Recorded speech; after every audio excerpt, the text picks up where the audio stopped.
Media rating से मुतल्लिक case की समाअत। Supreme court का FIA को मीडिया लॉजिक के दफातर सील करने का हुक्म।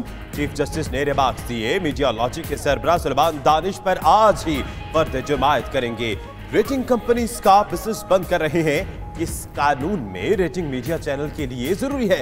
जस्टिस एजाजुल एहसन ने रिमार्क्स दिए। रेटिंग कंट्रोल का माफिया बना हुआ है, इसके लिए बाकायदा कानून साजी होनी चाहिए।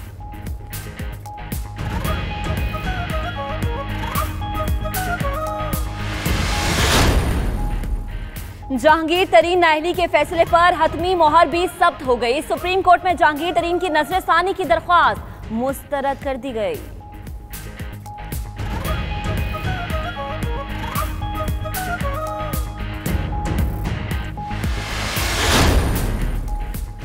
कौमी असम्बली इजलास में वजीर इत्तलात फवाद चौधरी की पीपल्स पार्टी पर कड़ी तनकीद। कहते हैं मुल्क के इदारों को बर्बाद किया गया, PIA, स्टील मिल और रेडियो पाकिस्तान को तबाह कर दिया गया। स्पीकर ने डाकू उल्टा लटकाने के लफ्ज कार्रवाई से हज़फ कर दिए। फवाद चौधरी की तनकीद पर अपोजिशन का वॉकआउट। खुर्शीद शाह के मुतालबे पर फवाद चौधरी ने मुआफी मांग ली।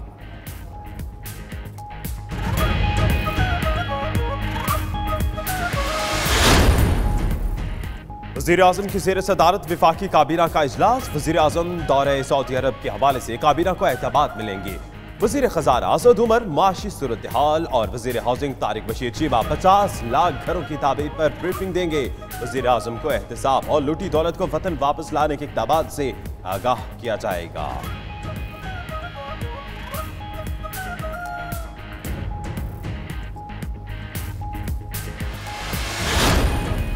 डॉक्टर ताहिरुल कादरी का लाहौर हाईकोर्ट का फैसला चैलेंज करने का ऐलान।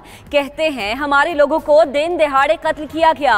इमरान खान ने भी कहा मुल्जिमान को कचहरे में आना चाहिए। रुकावटें हटाने के लिए हजारों एहलकार कहां आते हैं।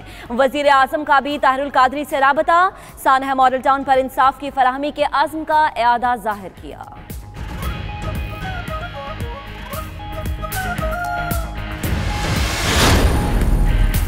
2 हफ्तों में दूसरा ट्रेन हादसा। दादू के करीब खुशहाल खान खटक एक्सप्रेस की 10 बोगियां पटरी से उतर गईं। 10 मुसाफिर जख्मी। 12 घंटे गुजरने के बावजूद ट्रैक की मरम्मत ना हो सकी। मरम्मती काम में नाकिस मटीरियल का इस्तेमाल।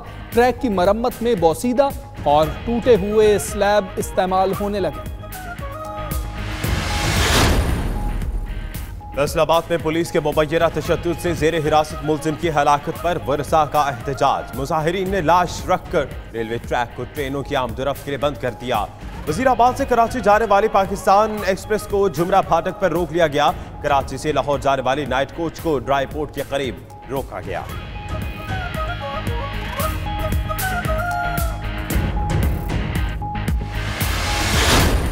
कराची में NTS असातिज़ा का तनख्वाहें ना मिलने के खिलाफ एहतजाज। असातिज़ा के एहतजाज के बायस यूनिवर्सिटी रोड ट्रैफिक के लिए बंद। मुज़ाकरात के बाद ट्रैफिक बहाल हो गई।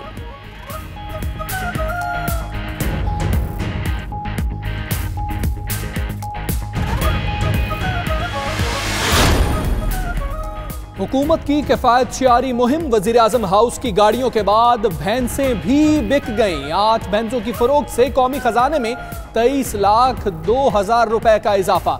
रकम की नकद अदायगी के बाद खरीदार भैंसें लेकर रवाना।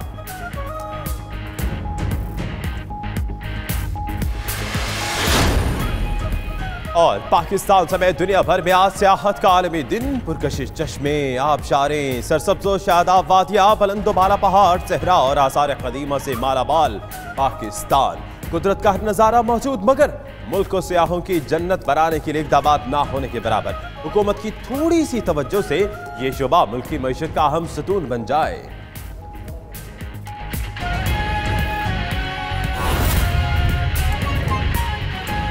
बुलेटिन का बाकायदा आगाज करेंगे और आपको सबसे पहले बराह रास्त लिए चलेंगे। बिलावल भुट्टो मीडिया से गुफ्तगू कर रहे हैं। आप अलग मौक़िफ़ रखते हैं। मिसाल खोड़ो साहब का मौक़िफ़ आया था कि हम वोट इनको हक देंगे, वोट का NIC जारी करेंगे, तो क्या मैंने निसार खोड़ो साहब के स्टेटमेंट भी नहीं सुना है और नफीसा शाह साहिबा का पूरा तकरीर मैंने नहीं सुना।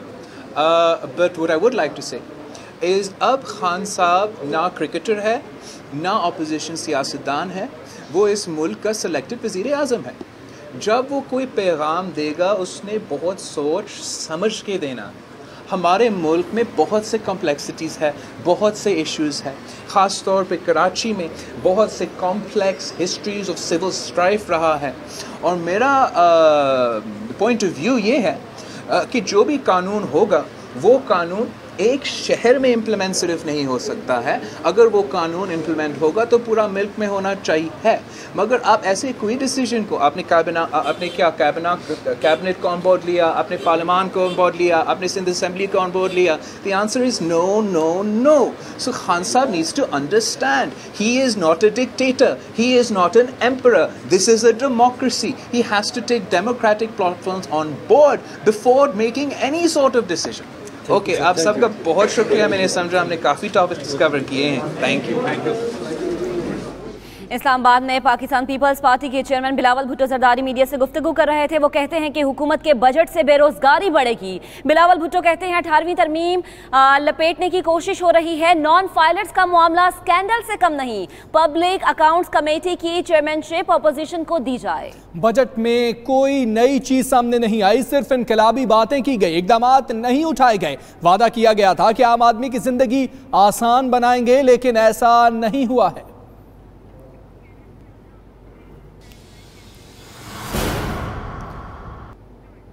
अब आपको बताएं कि जहांगीर तरीन नाअहली के फैसले पर हतमी मोहर भी जब्त कर दी गई है। सुप्रीम कोर्ट में जहांगीर तरीन की नजरसानी की दरखास्त मुस्तरद कर दी गई। रहनुमा पीटीआई की नाअहली बरकरार है। जहांगीर तरीन से पहले कहा गया था दस्तावेजात लाएं, मगर नहीं लाए। वकील की जानिब से ट्रस्ट डीड पेश करने पर चीफ जस्टिस के रिमार्क्स। अदालत उज़्मा में वजीर आजम के लिए रिलीफ। इमरान खान नाअहली केस में फुल कोर्ट बनाने की दरख्वास्त मुस्तरद कर दी गई। इसी पर बात करते हैं अपने नुमाइंदे इमरान वसीम से। इमरान, इस मामले से मुताल्लिक तफसीलन अपडेट कीजिएगा। अच्छा, बिल्कुल। सुप्रीम कोर्ट ने 15 दिसंबर 2017 को जहांगीर तरीन को आर्टिकल 62(1)(f) के तहत ताहयात सियासत से नाअहल करार दिया था, जिसके खिलाफ जहांगीर तरीन ने जनवरी 2018 में अदालती फैसले के खिलाफ नजरसानी की दरखास्त जो है वो दायर की थी। आज इस दरखास्त के ऊपर पहली समाअत थी, लेकिन सुप्रीम कोर्ट ने जहांगीर तरीन की नाअहली के खिलाफ नजरसानी की दरखास्त को पहली समाअत पर ही जो है वो मुस्तरद कर दिया। और इस तरह से जहांगीर तरीन के जो नाअहली का फैसला था वो सुप्रीम कोर्ट ने बरकरार रखा है।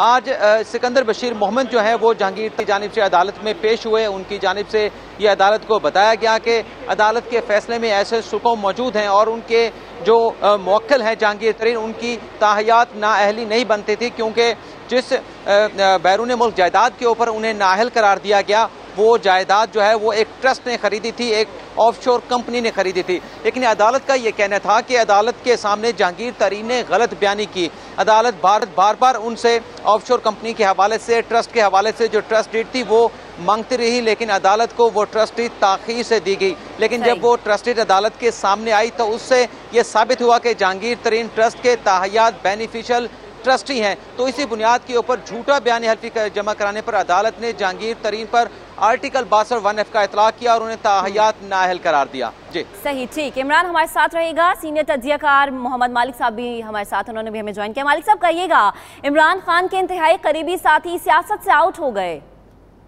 जी, इसका बड़ा असर होगा पॉलिटिक्स पे। वैसे मैं सरप्राइज था, मेरा ख्याल था कि शायद इनको रिलीफ मिल जाए ख्वाजा साहब के केस के बाद।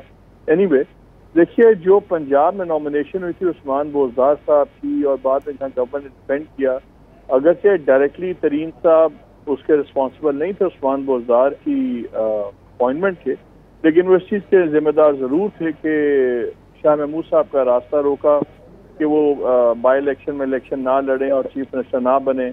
उन्होंने अपनी कैबिनेट के अंदर प्रेजेंस रखी, लेकिन अब मेरा ख्याल है इनकी मुश्किलात में इजाफा होगा, क्योंकि अब जहाँ तक पॉसिबल फ्यूचर तक तो इनका पॉलिटिकल वो नहीं रख सकते, ना वो MNA MPA बन सकते हैं, ना वो पार्टी ओहदा रख सकते हैं।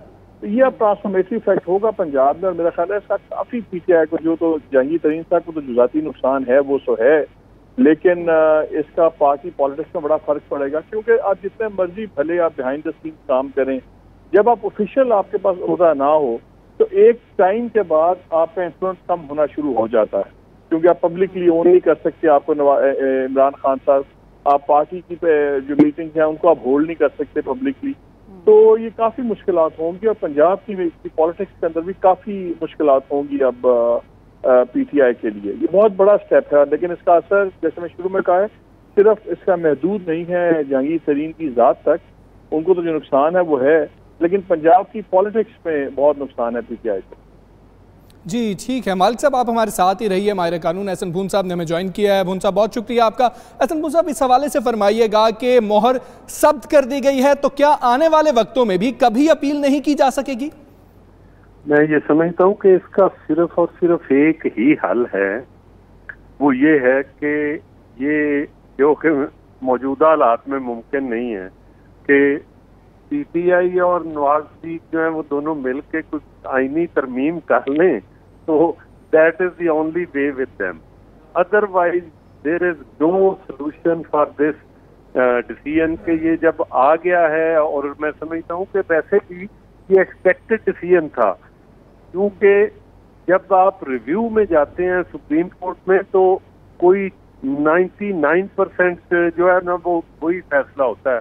अगर 1% वो भी कोई ऐसी एविडेंस जो उस वक्त थी नहीं। अब अगर एक बंदा एक एविडेंस लेके आ जाता है, वो कहता है उस वक्त थी लेकिन मैं पेश नहीं कर सकता, तो ये लीगली ग्राउंड फॉर रिव्यू नहीं है। इसलिए मेरे नुक्ता नज़र से ये बात ये जो नज़र आ रही है उसमें तरीन साहब के लिए जो for all time to come जो एक कॉन्स्टिट्यूशनल इन पे डिस्क्वालिफिकेशन है दैट विल अप्लाई, और उसके हवाले से कोई इनके पास स्वाय आईनी अमेंडमेंट के कोई रास्ता नहीं। सही।